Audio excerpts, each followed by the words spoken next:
Merci de votre fidélité à l'antenne Info 1 de votre groupe de télé New World Info. Bienvenue à toutes et à tous. Aujourd'hui, dans votre émission Émergence, nous allons devoir aborder un thème. Quel plan de développement socio-économique aux couches défavorisées? Pour évoquer la thématique, nous avons un invité sur ce plateau. Son nom, c'est Baou Aliou Katekanyou. Il est bien sûr le directeur général de l'ONG United We Stand. Man, how do you feel? I feel all right. Ok. Bonne arrivée alors. Merci Mathieu Gaillet. Comment est-ce que vous allez? Je vais super bien. Merci. Alors, d'entrée de jeu, pourquoi avoir choisi un nom pour une ONG dans un pays qui a comme langue officielle français et non en anglais? Ok, merci pour la question. Je pense que l'ONG United We Stand porte le nom anglais parce que c'est une ONG à identité internationale. Et comme vous le savez très bien, aujourd'hui, la langue anglaise, tout le monde cherche à s'adapter à la langue anglaise. Et quand ça porte le nom anglais, ça veut dire que tout le monde finira par se trouver dedans. Voilà un peu pourquoi United We Stand, qui veut dire l'union fait la force, ou ensemble on est plus fort. Tous on va se converger vers cette langue de Shakespeare. Ouais. Voilà. Bienvenue, bien sûr, dans notre émission de ce jour. Et d'entrée de jeu, quels sont vos domaines d'activité? Ok, nous avons une diversité de domaines d'activité dans le sens où nous avons une prise en charge des couches sociales vulnérables, à savoir les personnes en situation de handicap physique et visuel et les enfants orphelins. Et comme vous le savez bien, pour mieux avancer, il faut avancer avec une assurance. Donc nous avons des personnes en situation de vulnérabilité, c'est-à-dire les personnes de troisième âge, les VVVF, que nous n'avons pas encore entamé parce que il faut avancer avec une assurance de maîtrise, de pouvoir bien gérer ces couches sociales vulnérables. Mais en dehors de ça, nous faisons la promotion des volontariats pour permettre aux jeunes diplômés ou non d'acquérir des expériences leur permettant d'être insérés professionnellement dans la vie active. Et nous avons aussi des formations professionnelles que nous donnons à nos jeunes frères et sœurs qui souhaiteraient peut-être embrasser vite la carrière avec les entreprises, rentrer vite dans la vie active, ou ne pas trop espérer finir sa licence ou son doctorat avant de devenir fonctionnaire. La thématique, le thème du jour, c'est bien sûr quel plan de développement socio-économique aux couches défavorisées. Quand vous écoutez ça, qu'est-ce qui vous vient en tête?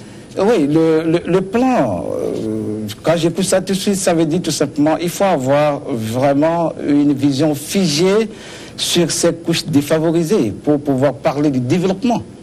Parce qu'on ne peut pas tout de suite parler du développement sans avoir un regard très figé par rapport à ces personnes. Et je l'ai dit, je le répète, on peut avoir une intelligence politique, quelle que soit la hauteur, et en ignorant ces couches sociales défavorisées, vous n'avancez pas. Quels que soient les développements que vous pensez avoir, quelles que soient les innovations, la créativité, mais quand ces couches sociales vulnérables sont ignorées, dites-vous que vous tournez en rond.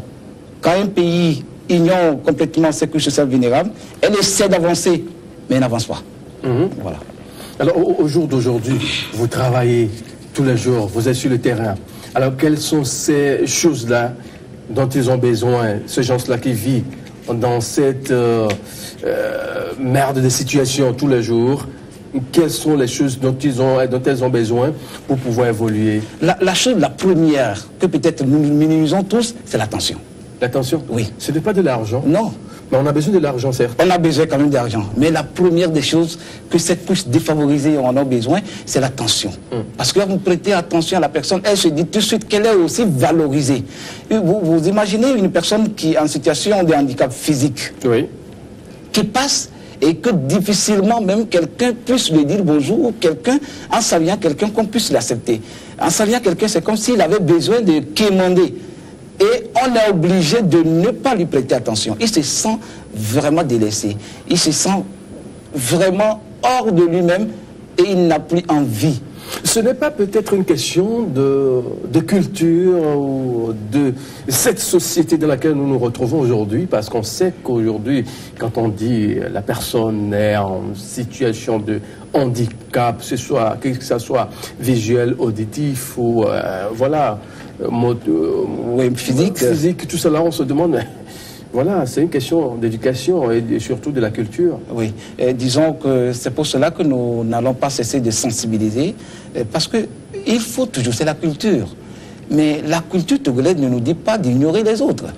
Nous sommes, quand les autres pays parlent de nous, on dit nous sommes un pays d'hospitalité, si j'ai bonne mémoire. Hospitalité. Voilà, hospitalité. Mais au même moment, nous-mêmes, on se fait du mal. On ignore des personnes à côté de nous qui pratiquement meurent de faim, meurent de solitude, voilà. Mais les autres nous qualifient des personnes de bonne volonté d'accueillir.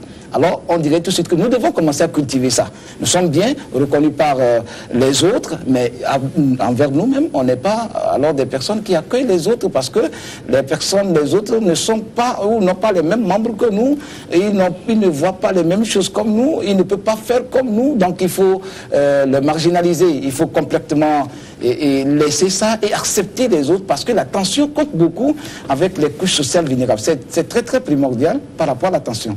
Et je vous dirais aussi, vous m'avez posé la question, ils ont besoin de quoi? Oui, après la tension, il y a le besoin. Mais ils ne vont jamais vous demander. Ils ne vont jamais vous demander, mais ils attendent à ce qu'une fois la tension est venue, vous pouvez aussi l'aider. Il y a des couches sociales vulnérables diplômés qui peuvent travailler. Mais comme elles sont marginalisées, alors comment trouver un boulot? Et qu'est-ce que vous mettez concrètement dans la marginalisation? Est-ce qu'il suffit juste de le regarder d'une façon un peu plus étonnée, ou cela pour dire que... Oui, marginaliser, c'est de ne pas considérer, de ne pas avoir un programme avec. C'est-à-dire, aujourd'hui, on ne fait pas de programme, on dit, on recrute des gens, alors on pense à ces couches sociales vulnérables. On dit, voilà un pourcentage qui doit aussi aller travailler. Il n'y a pas ça avec notre pays. On ne dit pas que ces personnes-là doivent, on les recrute, voilà. On voit des organismes aujourd'hui qui bien sûr, volent au secours de ces gens-là, font bien sûr la promotion de ces gens-là en situation pour qu'ils aient aussi accès au développement, que ce soit sur le plan socio-économique, j'en passe. Oui, aujourd'hui, vous avez raison, et c'est des efforts, mais c'est des efforts qui restent toujours... Alors, quel genre d'infrastructure dont on a besoin aujourd'hui pour quand même les aider à se positionner dans cette sphère de travail qui devient une denrée rare? Vous voyez, pour mieux prendre en charge une couche sociale vulnérable, permettez-lui de savoir qu'est-ce qu'il faut faire pour s'autosuffire. Et toutes ces couches sociales vulnérables peuvent travailler. Parce que nous sommes trop proches, on sait très bien comment ça se passe. Elles peuvent travailler. Alors, il faut aider quelqu'un à s'autosuffire en lui permettant, même si c'est un domaine lui permettant lui-même d'être artisan, il faut le faire.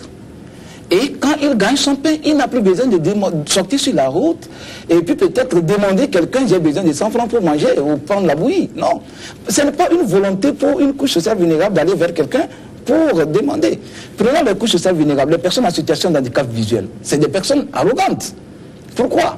Parce que tout de suite, il n'est pas considéré, et puis quand on lui voit, on n'a pas de considération, on l'insulte, même s'il trébuche sur le tombe, il n'y a personne pour le soulever. Donc il se dit qu'il n'est pas accepté par la population, il n'est pas accepté par la société. Il préfère alors être arrogant envers cette société qu'il n'accepte pas. Vous voyez? Alors ces personnes, il suffirait juste qu'on l'accepte dans une société, il va servir. Je prends juste un exemple. Nous avons aidé un jeune qui a été recruté, qui est actuellement à Dapan, qui est enseignant, mais arrivé là-bas, ça n'a pas été facile. La population ne l'a pas accepté. Comment un non-voyant va devenir enseignant dans notre école? Il n'a pas accepté, même le directeur. Et il dispense quoi comme cours? Il dispense le français. Le français? Oui, comme cours. Mais les gens n'ont pas compris comment un non-voyant va venir dispenser un cours à nous. Donc, même le directeur n'acceptait pas. On était obligé d'aller. Et on était obligé d'expliquer au directeur ce qui est normal. Et finalement, tout va bien, il travaille. Et on l'a ramené maintenant au niveau du secrétariat. Vous voyez? Donc c'est pour dire qu'il faut un peu d'attention à prêter à ces personnes, et puis le monde évoluera. Messieurs, si vous venez à peine de nous choisir, vous regardez votre émission Émergence qui aujourd'hui reçoit un jeune Togolais. Il est le directeur général de l'ONG United We Stand. Son nom, c'est bien sûr Baou Aliou Ketakayo. Et le thème d'aujourd'hui, c'est quel plan de développement socio-économique aux couches défavorisées. Et en offre, vous nous disiez il y a quelques instants que vous donnez des formations à ces gens de personnes qui sont bien sûr des personnes en situation défavorisée, en situation de handicap, ainsi de suite. Oui. Quelles sont ces formations-là que vous donnez à ces gens-là? Bon, d'abord, nous donnons des formations tenant compte de leur niveau. Il y a d'autres qui ont eu la chance d'étudier, il y a d'autres non. Alors, nous permettons quand même à ces personnes d'avoir une maîtrise du domaine entrepreneurial. Parce que nous souhaitons... L'entrepreneuriat aujourd'hui, c'est un thème que tout le monde utilise. On se demande réellement ce qui se cache là-dedans.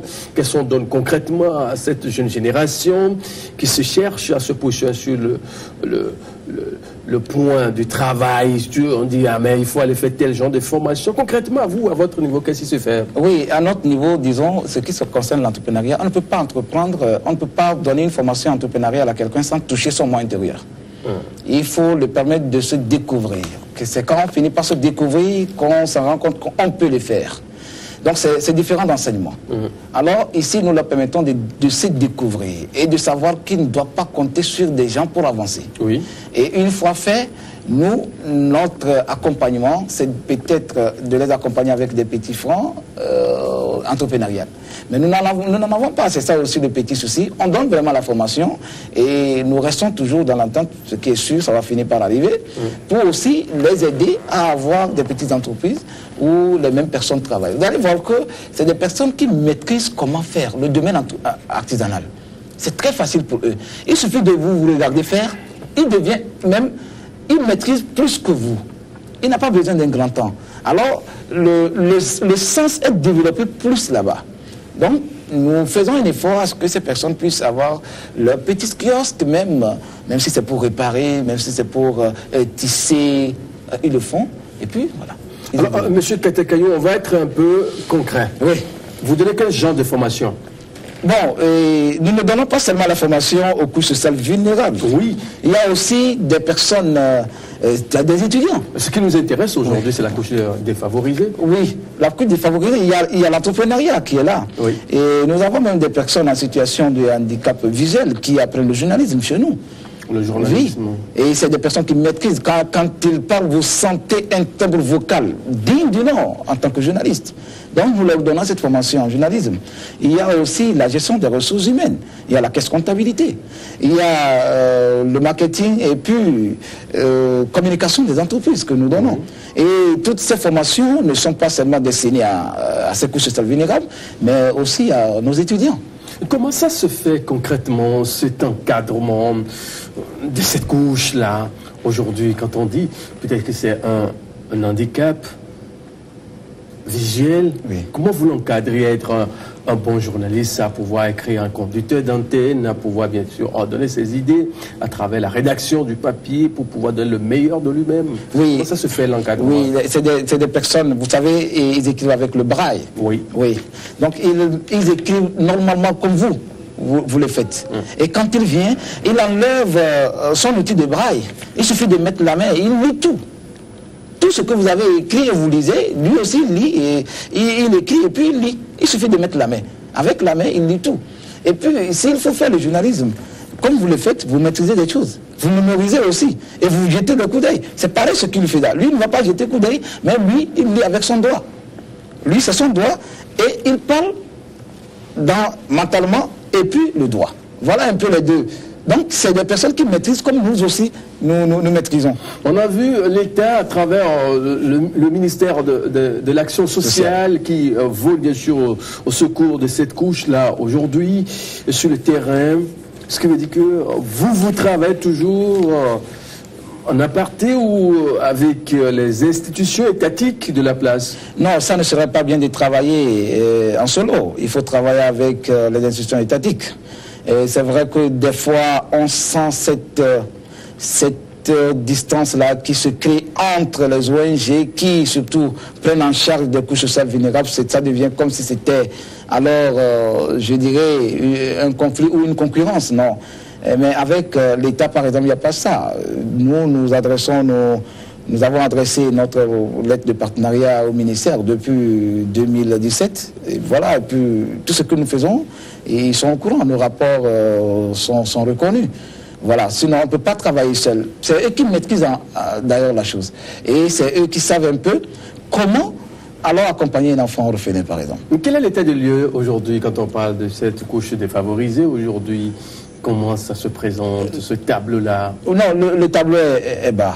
Reconnaissons-le, le tableau est bas dans le sens où, même les constructions, en venant chez vous ici, je ne sais pas si vous avez aussi, vous vous êtes rappelé d'eux, pour au moins nous faire oui, au moins un escalier rampant, je ne sais pas si vous êtes rappelé.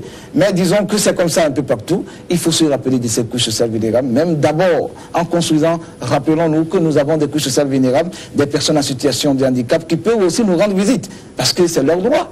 Ils sont aussi comme nous, et ils doivent jouir aussi de tout ce qui concerne l'État. Donc il faut aussi faire au moins des rampants. Mais en dehors de ça, il faut aussi que nos universités puissent encourager ces personnes pour étudier, en leur espérant, en leur quand même réservant peut-être quelques bancs. Quand on était ensemble à l'université, je me rappelle, et dans toutes mes salles, il y a toujours les 2 premiers rangs réservés aux personnes en situation d'handicap visuel, que je gardais toujours. Quand vous venez, vous ne pouvez pas s'asseoir, à moins qu'ils ne sont pas là. S'ils sont là, c'est leur place toujours. Donc, vous voyez, il faut aussi mettre ce programme dans tout ce que nous faisons. On voit aujourd'hui, pratiquement dans tous les ministères, dans toutes les grandes sociétés étatiques, et que ce soit privé aussi, une part, bien sûr, réservée à cette marge de personnes. On voit aujourd'hui également sur le campus universitaire de Lomé, à travers la rénovation, on a vu ces personnes-là, leurs doléances qui sont, bien sûr, prises en compte. Hein. Oui, et il y en a. C'est pas qu'il n'y en a pas, il y en a, mais il reste toujours à faire. Il reste beaucoup à faire. Par exemple, faire des escaliers rampants à l'université, ce n'est pas encore ça, c'est pas seulement ça. Et il faut aussi penser, pourquoi pas, réserver une place pour ces personnes, et quand elles viennent, c'est leur place à s'asseoir. Et même moi, ce n'est pas seulement ça. Il faut avoir des privilèges par rapport à leur... ils louent, ils prennent des cités, mais ils payent même comme les autres. Pourquoi ne pas aussi leur donner des favoris? C'est des personnes qui ne travaillent pas, c'est des personnes qui ne voient même pas, c'est des personnes qui ne peuvent même pas faire du job comme vous et moi. Mais pourquoi personne n'aime, ils n'ont personne pour pouvoir payer pour eux. Alors pourquoi ne pas essayer de dire, et cette cité-là, il y a 20 salles de cité qui sont réservées uniquement pour ces personnes en situation de handicap visuel qui sont alors nos étudiants que nous devons essayer d'accompagner. Ça, c'est l'accompagnement étatique. Vous voyez, il ne faut pas espérer que quelqu'un nous le fasse, non. Il faut que nous-mêmes, nous essayons de le faire en attendant que les autres nous viennent en aide. Nous allons y revenir dans un court instant. L'info, c'est l'heure, une pause qui s'impose à nous tous. On se retrouve dans une dizaine de minutes juste après pour la suite de cette émission d'aujourd'hui, Émergence, qui reçoit aujourd'hui Aliou Baou Katakayo. Bien sûr, il est le directeur général de l'ONG United We Stand. Et nous débattons depuis quelques instants du thème « Quel plan de développement socio-économique aux couches défavorisées ?» À tout à coup.